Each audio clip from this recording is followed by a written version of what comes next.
Je me souviens de ce jour avec une précision presque surnaturelle, comme si chaque détail avait été gravé dans ma mémoire.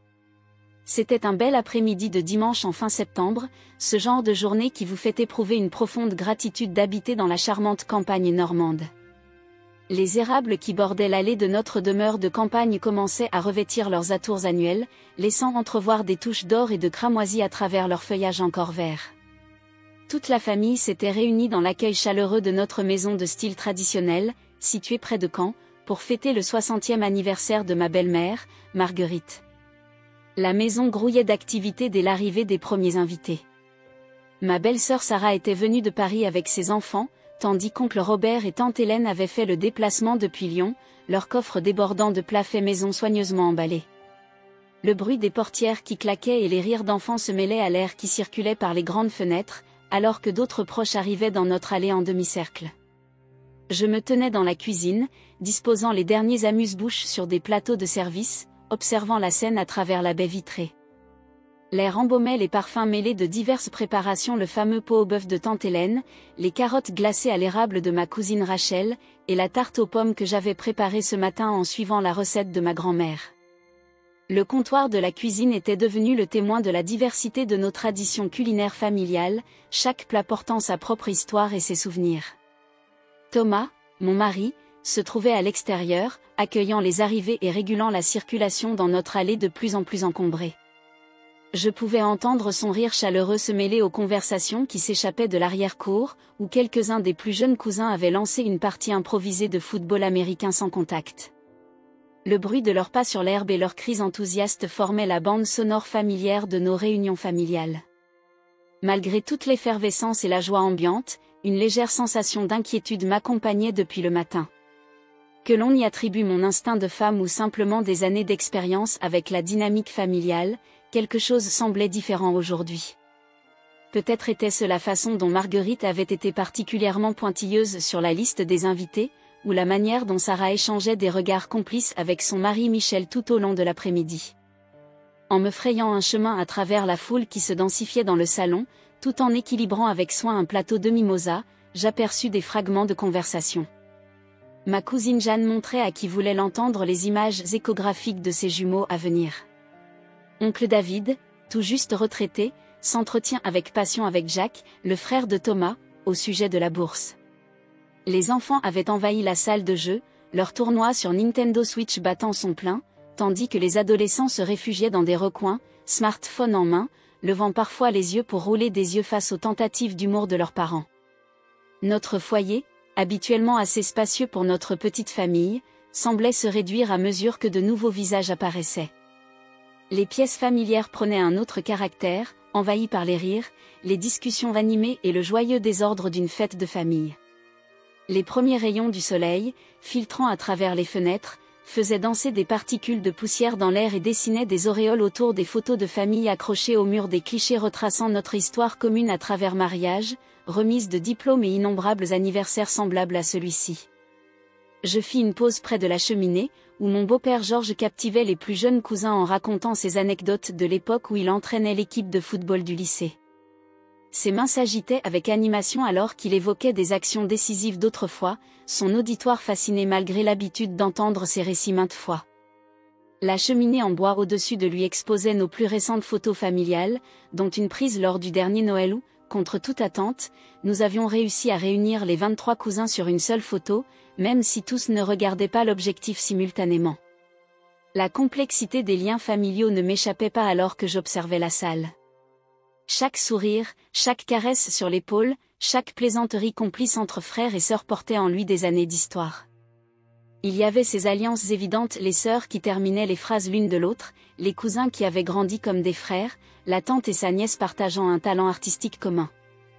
Mais subsistaient aussi des tensions discrètes, les frères qui ne parlaient de sport que pour éviter des discussions plus profondes, les cousins qui se positionnaient aux extrémités opposées de la pièce, les échanges polis mais chargés de tensions entre certains beaux-parents.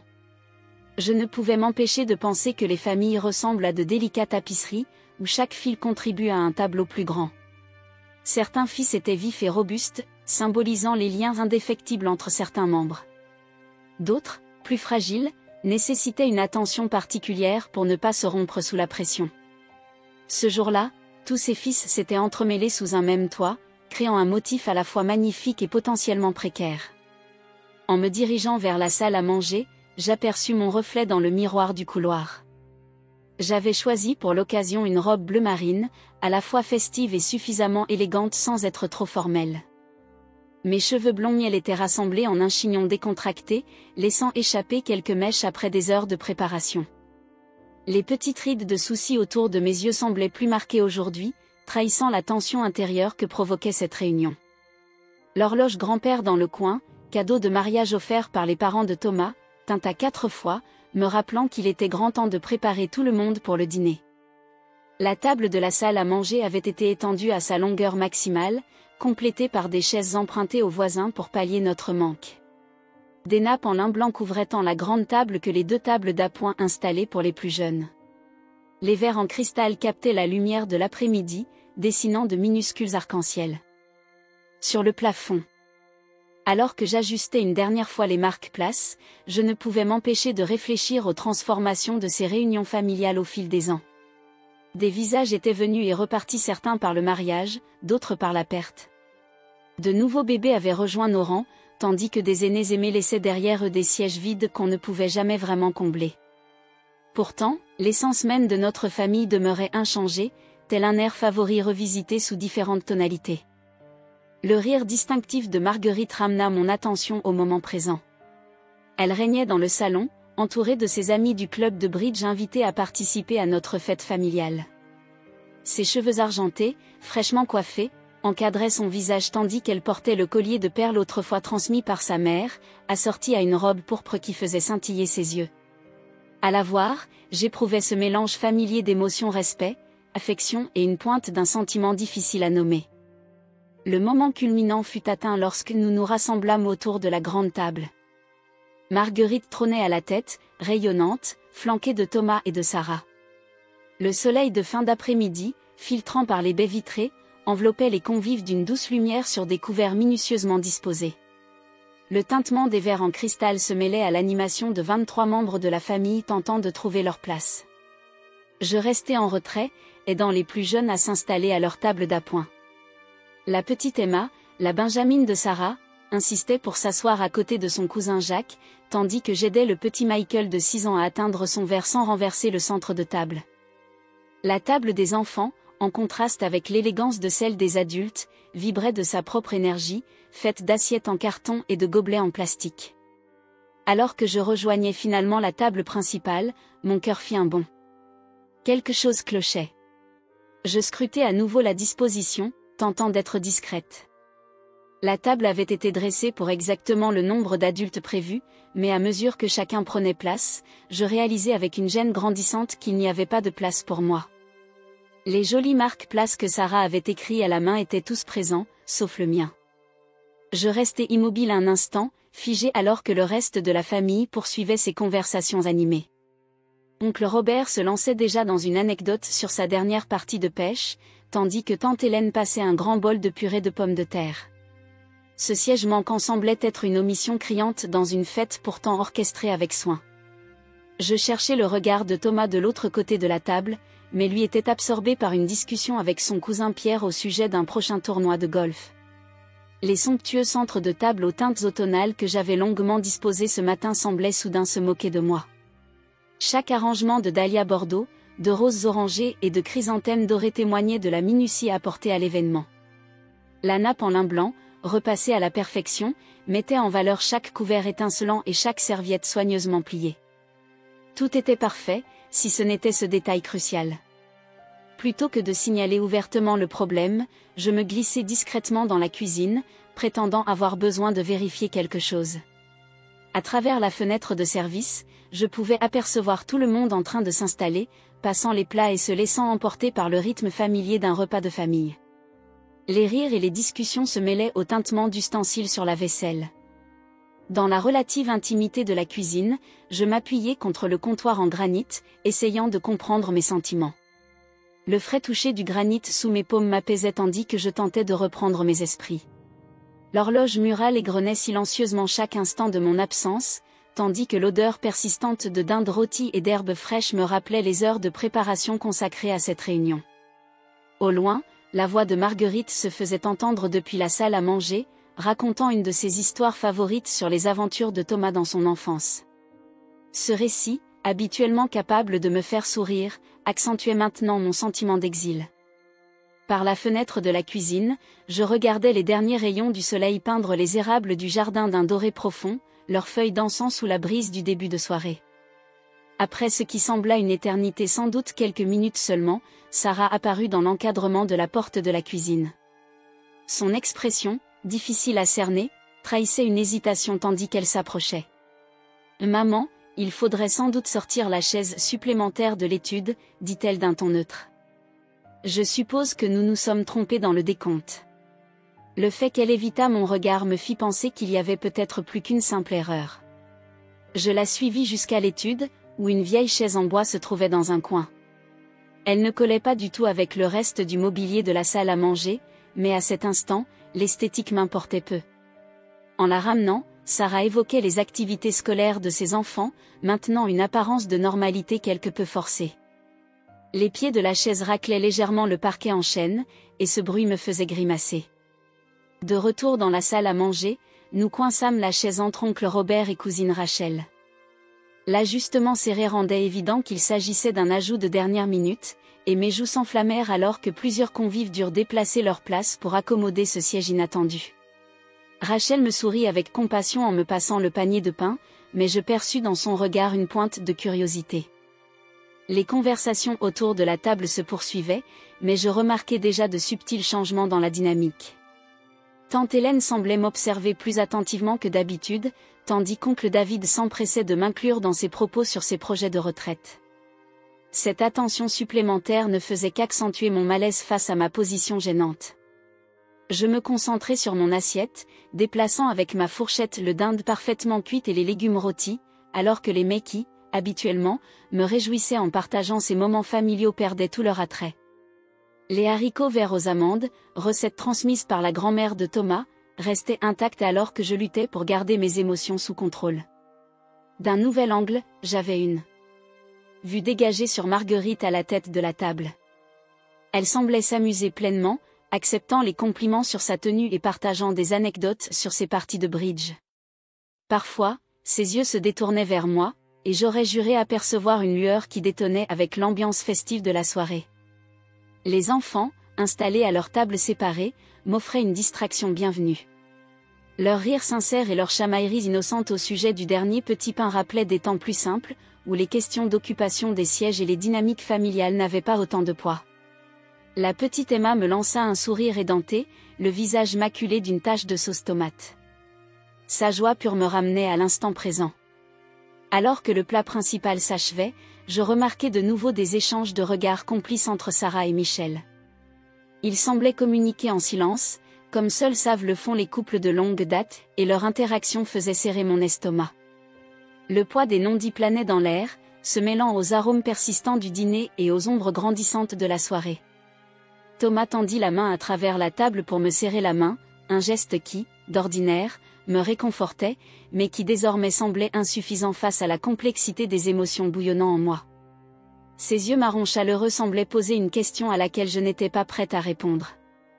L'anneau d'or à son doigt captait la lumière du lustre, rappelant les années passées à naviguer ensemble dans les méandres des relations familiales. L'horloge grand-père dans le coin sonna cette fois, ses profondes tonalités résonnant dans la pièce. Dehors, les derniers éclats de lumière s'évanouissaient, et les appliques automatiques de la véranda s'allumaient, projetant de longues ombres à travers les fenêtres. La soirée était loin d'être terminée, mais elle prenait déjà des tournures auxquelles je ne m'attendais pas en entamant la préparation de ce qui devait être une simple célébration familiale. Au moment où l'on débarrassait les assiettes pour faire place au dessert, l'atmosphère changea subtilement. La chaleur des conversations s'était muée en une gaieté légèrement feinte, semblable à une pièce de théâtre dont les acteurs commençaient à montrer des signes de fatigue. J'aidais Sarah à rassembler la vaisselle, le geste répétitif servant de distraction bienvenue face à mon inconfort persistant à propos de la disposition des sièges. Les verres à dessert en cristal tintaient doucement lorsque l'amie de Marguerite, Betty, commença à les disposer. Chacun attrapait la lumière du lustre, dessinant de petits prismes sur la nappe. L'odeur familière du café qui se préparait dans la cuisine se mêlait à la douce promesse du gâteau d'anniversaire qui attendait dans le réfrigérateur. Ce moment aurait dû être réconfortant, une transition apaisante vers la conclusion sucrée de la fête. C'est alors que cela se produisit. La voix de Marguerite fendit le murmure ambiant, claire comme une cloche et tranchante comme le givre de l'hiver. « Oh, n'est-ce pas parfait ?» lança-t-elle, son ton exagérément mielleux. Bien que je ne puisse m'empêcher de remarquer qu'il y a eu ce petit problème de chaise tout à l'heure. Quel dommage pour se décompter au nez, ah !» Son rire résonna dans la pièce, semblant rebondir sur chaque mur et m'envahir le cœur. Un silence pesant s'installa, celui qui semble prendre forme tangible dans l'air. Je restai figé, mon assiette à moitié vide à la main, sentant tous les regards se poser sur moi.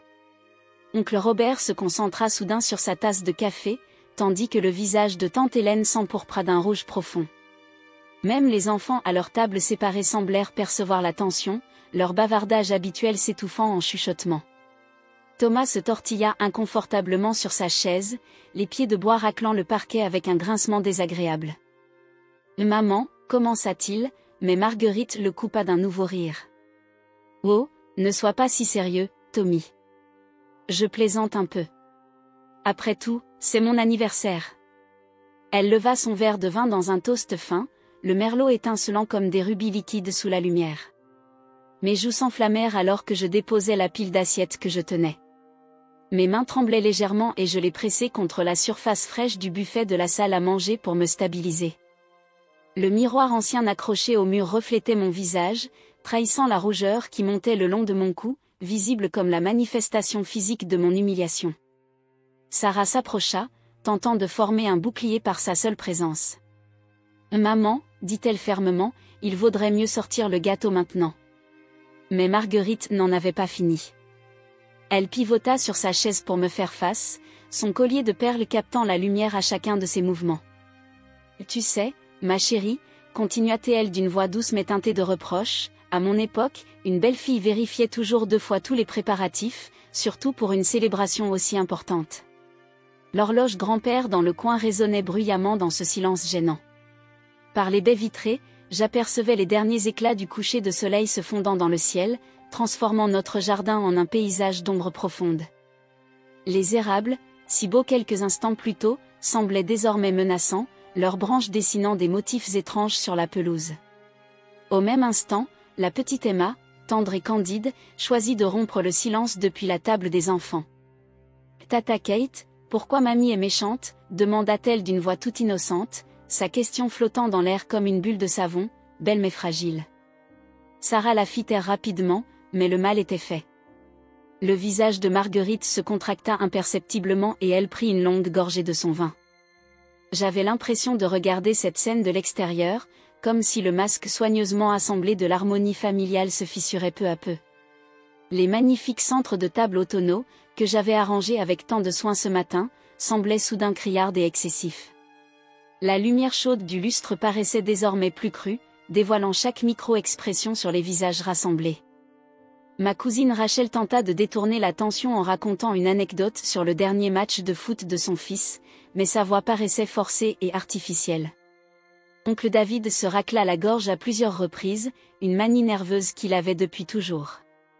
Les adolescents, habituellement absorbés par leur téléphone, observaient maintenant les adultes avec une attention inhabituelle, comme s'ils assistaient à un moment décisif.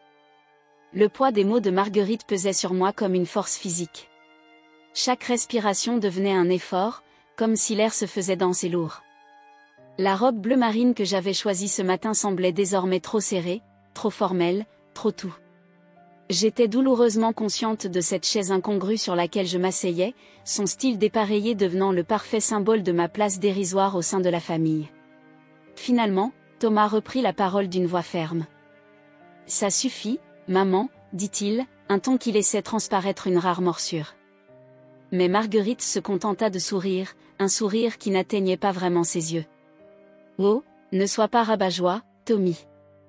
Nous sommes tous de la même famille, n'est-ce pas ?» La façon dont elle accentua le mot « famille » lui donnait l'allure d'une question plus qu'une affirmation. Je sentais les vieilles insécurités remonter en moi, tel un flot déchaîné des souvenirs de réunions familiales passées où je m'étais sentie légèrement déphasée, d'autres instants où les remarques de Marguerite avaient laissé des traces amères.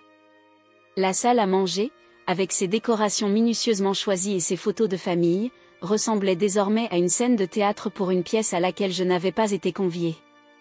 Le bruit d'un verre qui se brisait rompit soudain cette tension. Michael, l'aîné des enfants de Sarah, avait renversé son jus sur la table des enfants.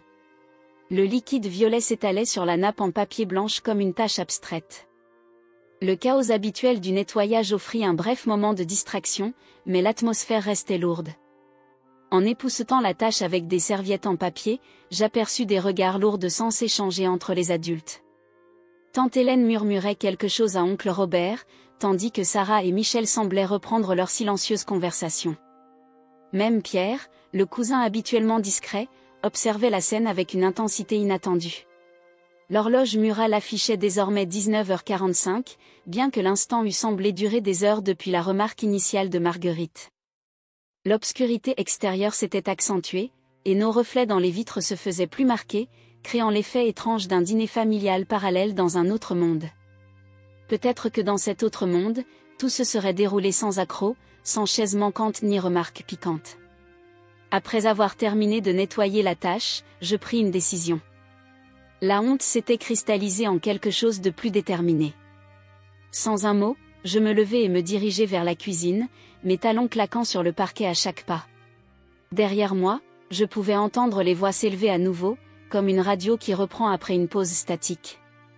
La cuisine m'offrait un répit temporaire, son agencement familier d'appareils et de plans de travail manquant dans l'instant présent. J'y restai, les mains agrippant le bord de l'évier, écoutant le goutte-à-goutte régulier du robinet et les murmures étouffés provenant de la salle à manger.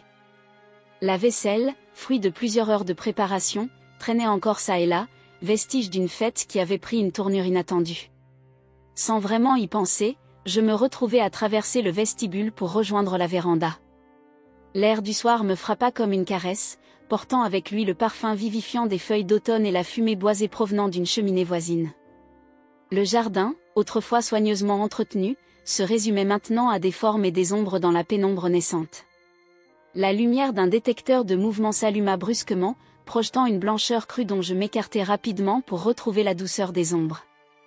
Je m'installai sur la vieille balançoire en bois que Thomas et moi n'avions jamais eu le temps de démonter, bien que nos enfants l'eussent dépassée depuis longtemps. Les chaînes grinçaient doucement tandis que je m'asseyais, ma robe se rassemblant maladroitement autour de mes jambes. Le tissu, frais et légèrement humide à cause de la soirée, me paraissait à peine perceptible. Au-dessus de moi, les premières étoiles perçaient le ciel qui s'assombrissait, de petits points lumineux semblant indifférents au drame humain se jouant en contrebas. Depuis cette position, je pouvais apercevoir à travers les fenêtres de la salle à manger la scène qui se déroulait telle une pièce dont j'avais été écartée. Des silhouettes se mouvaient, gesticulaient, parlaient à voix basse.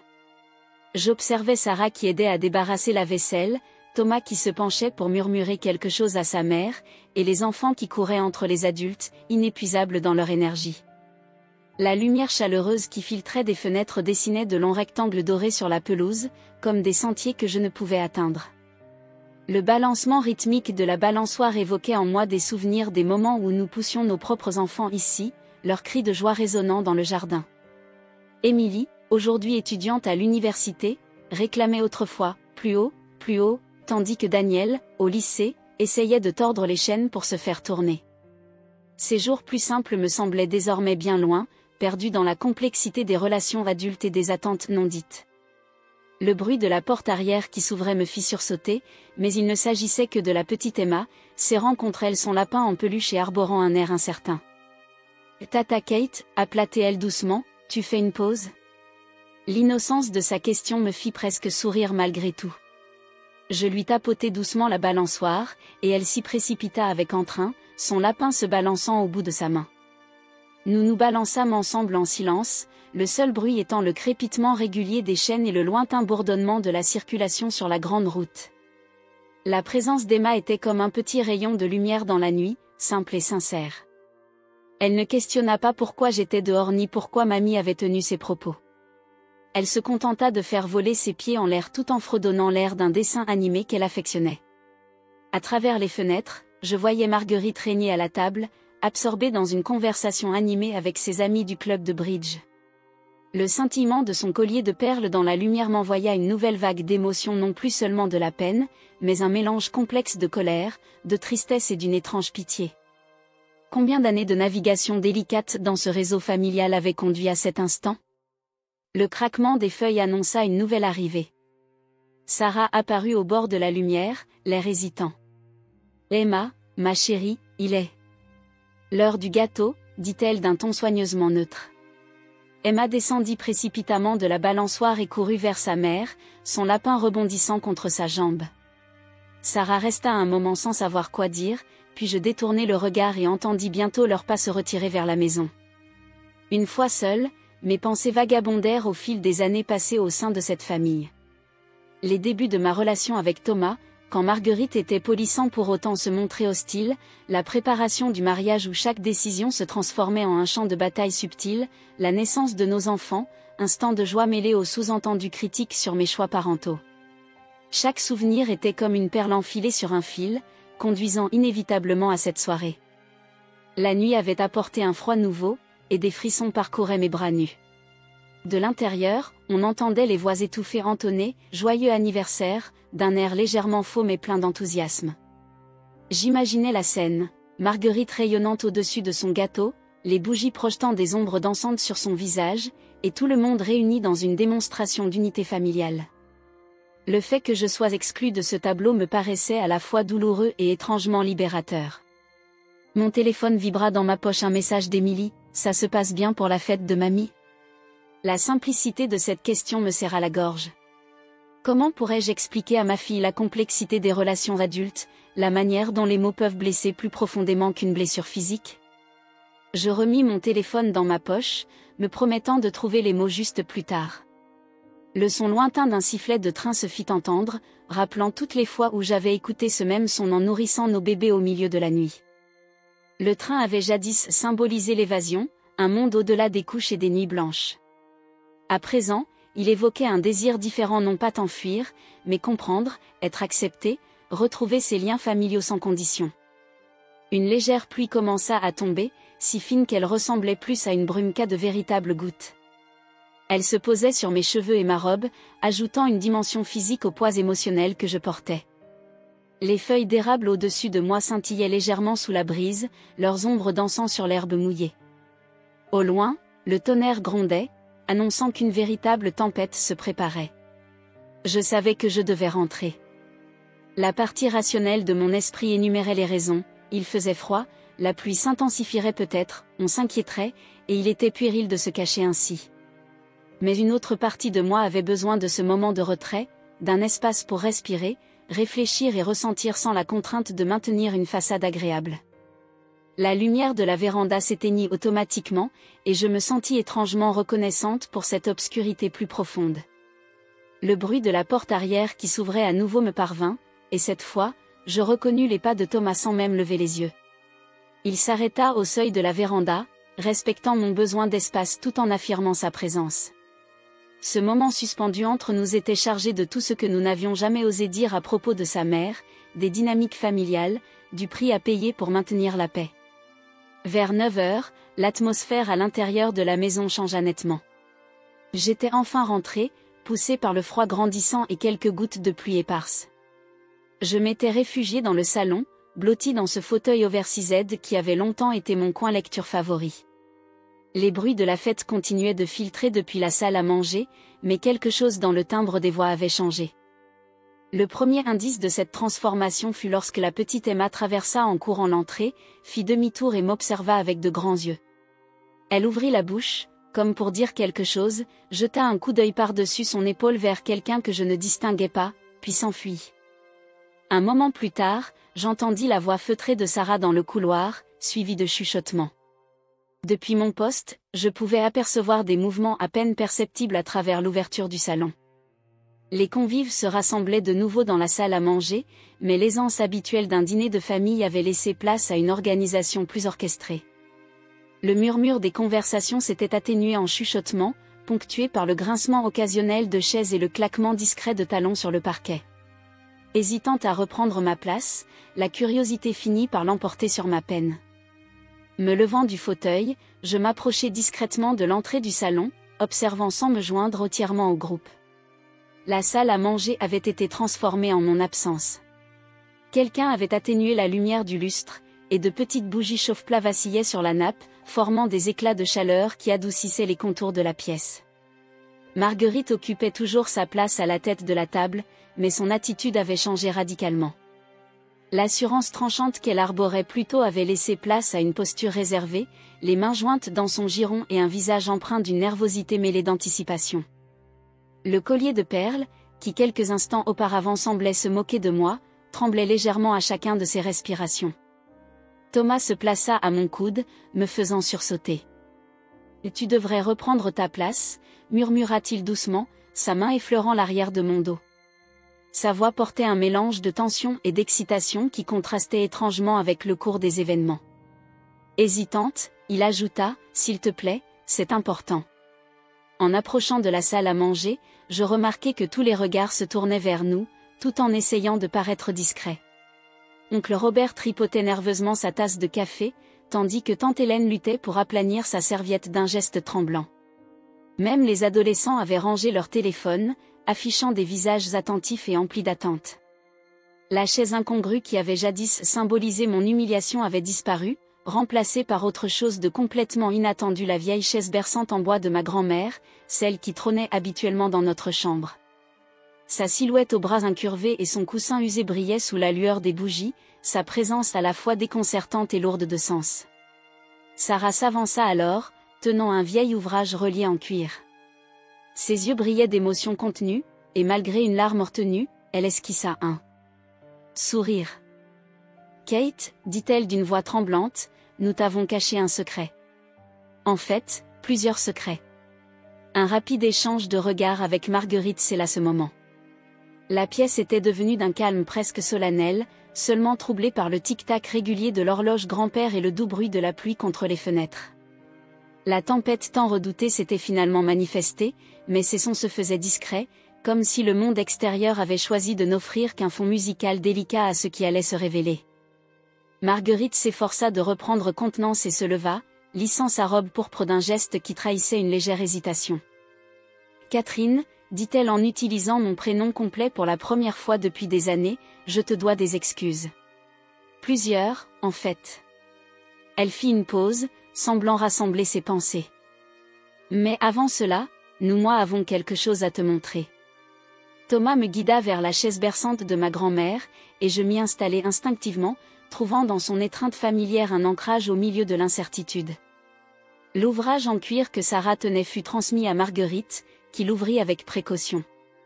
Je reconnus aussitôt l'album photo familial qui trônait habituellement dans la bibliothèque, celui qui retraçait les générations à travers images et souvenirs. « Tu vois, » continua Marguerite d'une voix plus assurée, « cette soirée n'était pas seulement une célébration de mon anniversaire. C'était simplement le prétexte parfait pour tous nous rassembler. » Elle feuilleta l'album et, bientôt, des visages familiers apparurent, Thomas enfant, Sarah en robe de fin d'études, des vacances en famille et des fêtes de fin d'année immortalisées sur des photos qui s'étaient estompées avec le temps. La pièce sembla retenir son souffle lorsque Marguerite atteignit ce qui semblait être la page tant redoutée. Avec soin, elle retira quelque chose entre les pages, non une photographie, mais une lettre dont le papier, jauni par le temps, portait une écriture que je connaissais immédiatement, celle de ma mère. Ma mère, partie il y a 5 ans, avait laissé derrière elle une collection de lettres que j'avais cru avoir lues en entier durant ces mois difficiles suivant son départ. Mais celle-ci m'était inconnue, et en voyant les mains tremblantes de Marguerite tenant précautionneusement ce précieux message, je sus qu'il renfermait une signification capitale. Autour de la table, les visages affichaient tour à tour l'émotion. Sarah pleurait ouvertement, tandis que Thomas s'était placé derrière ma chaise, ses mains reposant sur mes épaules. Même les enfants, en dépit de leur innocence, semblaient conscients qu'ils assistaient à un moment important, leurs regards se faisant solennels dans la douce lumière des bougies. Le grondement du tonnerre s'intensifiait à l'extérieur, et la pluie reprit son rythme contre les vitres. La tempête était bien là, mais à l'intérieur de la salle à manger, le temps semblait suspendu, oscillant entre ce qui avait été et ce qui allait advenir. Les petites bougies sur la table diffusaient une lumière vacillante, projetant des ombres dansantes sur les murs, et en cet instant précis, je compris que tout ce qui s'était passé, la chaise manquante, les remarques acerbes de Marguerite, mon retrait vers l'extérieur avait mené à cet unique moment. La voix de la petite Emma brisa momentanément la tension en demandant à sa mère, presque à voix haute, « C'est l'heure de la surprise ?» Sarah la fit taire doucement, mais la question resta en suspens, faisant écho aux pensées de chacun dans la pièce. Ce qui allait être révélé avait été orchestré avec soin, peut-être bien plus longtemps que je ne pouvais l'imaginer. Les mains de Marguerite tremblaient légèrement tandis qu'elle dépliait la lettre de ma mère. Le papier craquait doucement sous ses doigts, un son clair dans le silence feutré de la salle. Dehors, la pluie continuait son doux martèlement sur les vitres, créant une toile de fond idéale pour ce moment de révélation. Les bougies vacillaient, dessinant des ombres dansantes sur les visages des membres de la famille, tous suspendus à cet instant chargé d'attente. « Ta mère m'a écrit ceci », commença Marguerite d'une voix plus douce que jamais, 3 semaines avant de nous quitter. Elle fit une pause, rassemblant son courage. Là elle savait, tu vois. Elle savait qu'elle ne verrait plus beaucoup de ces réunions familiales, et elle tenait à ce qu'après son départ, quelque chose de précieux se réalise. La lettre tremblait entre ses mains lorsqu'elle lut « Chère Marguerite, quand tu liras ces lignes, je ne serai plus là pour veiller sur ma chère Cathy. Nos différends, certes, n'ont jamais entamé l'amour indéfectible que nous portons à nos enfants. » La voix de Marguerite s'émut, et Sarah lui offrit rapidement un verre d'eau. À mesure que Marguerite poursuivait sa lecture, le récit se déployait. Ma mère y évoquait ses espoirs et ses craintes pour mon avenir, les conversations intimes qu'elle avait partagées avec Marguerite lors de ces derniers mois, et une promesse qu'elle s'était faite. La lettre parlait d'héritages familiaux, de traditions et de ce réseau complexe qui nous unissait tous. Les mains de Thomas se crispèrent sur mes épaules alors que Marguerite parvenait au cœur du message. Et ainsi, Luel, je te confie cette mission, Marguerite. Dans notre famille, lorsqu'une belle-fille avait prouvé non seulement sa valeur en tant qu'épouse, mais également sa capacité à être le cœur battant de la famille, celle qui unit tout le monde dans les moments de joie comme dans l'adversité, elle se voyait remettre la chaise berçante de ma grand-mère ainsi que les recettes transmises de génération en génération. La chaise berçante sur laquelle je m'étais assise prit soudain une nouvelle dimension, désormais chargée d'un symbolisme intense. Sarah s'avança à nouveau, tenant un carnet relié en cuir usé que je reconnaissais instantanément de mon enfance, le livre de recettes de ma mère, que je croyais perdu lors du déménagement après son départ. Ta mère le savait, poursuivit Marguerite, sa voix se faisant plus ferme, et elle savait que je saurais reconnaître le moment où tu serais devenu, toi aussi, le cœur de cette famille, tout comme ma belle-mère l'avait été pour moi, et comme l'avait été sa propre mère. Elle leva les yeux pour croiser les miens. Cathy, chaque instant de cette soirée était orchestré, la chaise manquante, mes agissements désastreux, tout cela pour que tu comprennes à quel point tu es essentiel pour nous. Comment, même dans les moments de doute et d'isolement, tu parviens à tout gérer avec grâce et force. La pièce semblait tournoyer alors que les pièces du puzzle se mettaient en place. Les regards complices échangés entre Sarah et Michel, l'agencement minutieux des sièges, et même la manière dont les enfants avaient été préparés pour jouer leur rôle, tout converguait vers cet instant. L'humiliation que j'avais ressentie se transforma en une chaleur réconfortante, celle d'une compréhension et d'une acceptation sincère. Oncle Robert s'éclaircit la gorge d'un ton rauque, essuyant ses yeux avec sa serviette, tandis que tante Hélène laissait échapper des sanglots. Les adolescents, habituellement réservés, semblaient émus par ce torrent d'émotions. La petite Emma se blottit sur les genoux de sa mère, les yeux grands ouverts, absorbant chaque instant. Il y a encore mieux, déclara Marguerite en tournant la page. Ta mère avait laissé des instructions particulières pour ce soir. Le livre de recettes renferme bien plus que de simples instructions culinaires, il contient aussi les histoires de notre famille, les annotations de générations de femmes qui nous ont précédées. Elle voulait que tu l'aies ce soir, ainsi que cela. Marguerite plongea la main dans sa poche et en sortit une petite boîte de velours.